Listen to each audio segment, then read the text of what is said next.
Uopšteno. Konačno jedna anime koja nije fantasy shonen. Monster je anime iz 2004. godine i u pitanju je detektivski psihološki thriller misterije. Radnja počinje 89. godine u Nemačkoj i nastavlja se 90. Monster je seinen anime, što znači da je namenjena muškoj publici između 20 i 30 godina. Ova anime nema fantastične elemente, nema Zanpakuto, nema Kamehameha. No.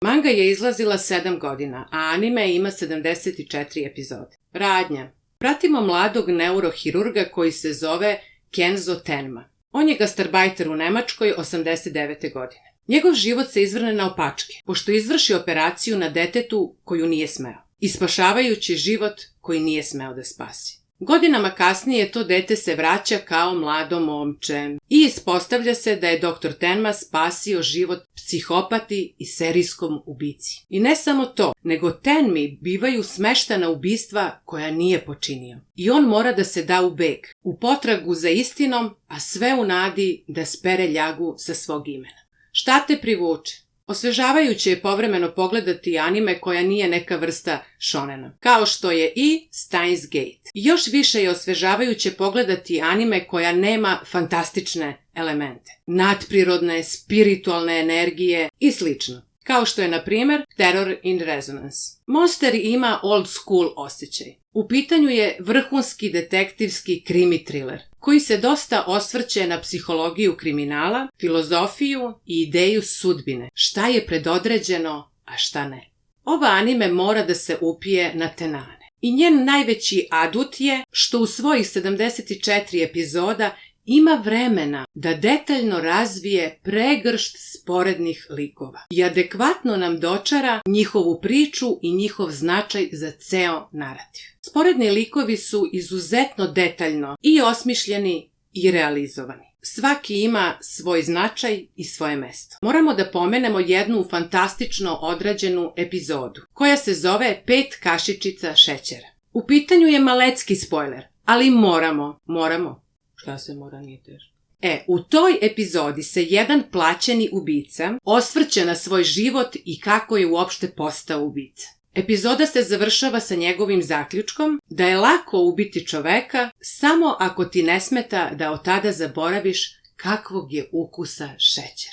Takve epizode stvarno izdižu ovu seriju. Retko je videti tako dobar i emotivan uvid u psihologiju, pa i u filozofiju kriminala. Drugi najjači adut ove serije je kompletan narativ i lagana vožnja kroz priču dok se tempo ne ubrza u posljednjim poglavljima. Nedostatak fantastičnih i nadprirodnih elemenata služi ovoj anime kao velika prednost. Šta može da odbije? Gledaocima kojima fali strpljenja će zasmetati sporiji tempo. Mnoge epizode se fokusiraju na potpuno sporedne likove, a ne na glavne. I to će nekima verovatno zasmetati. Drugi razlog zbog kog se ova anime ne bi svidela nekim gledaocima, naročito mlađim, je zato što je radnja smeštena u vreme posle pada Berlinskog zida. Nemaju najnapredniju modernu tehnologiju i narativ ima dosta političkih konotacija. Nedostatak fantastičnih i nadprirodnih elemenata, sa kojima često svi mi poistovećujemo anime, za neke će biti veliki plus, a za druge, pretpostavljam mlađe, će biti minus.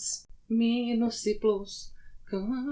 Mnogo je veći fokus na priču i misteriju, na detektivski postupak, nego što je na akciju i dramu. Također, oko sredine serije narativ se zamrsi i izgubi kompas, ali se do kraja vrati na pravi put i više nego zadovoljavajuće završi seriju. Zaključak. Monster je odlična detektivska priča, koja definitivno mora na tenane da se upija tokom svojih 74 epizoda. Ova anime je sušta suprotnost današnjim modernim anime serijama. Mnogo je sporijeg tempa i fokusira se na lagani razvoj i likova i radnje. I ima i odličan zaključak i odlično finale. Nije za svakoga, ali je idealna da privuče starije gledaoce, koji se do sada nisu uopšte upoznali sa svetom anime serija. Ja mislim da bi ovo moj ujak gledao. Ako vam se svideo video, like, share and subscribe, pratite nas jer će biti još zanimljivih sadržaja. To je sve za ovaj video. Arigato! Vidimo se! Matane!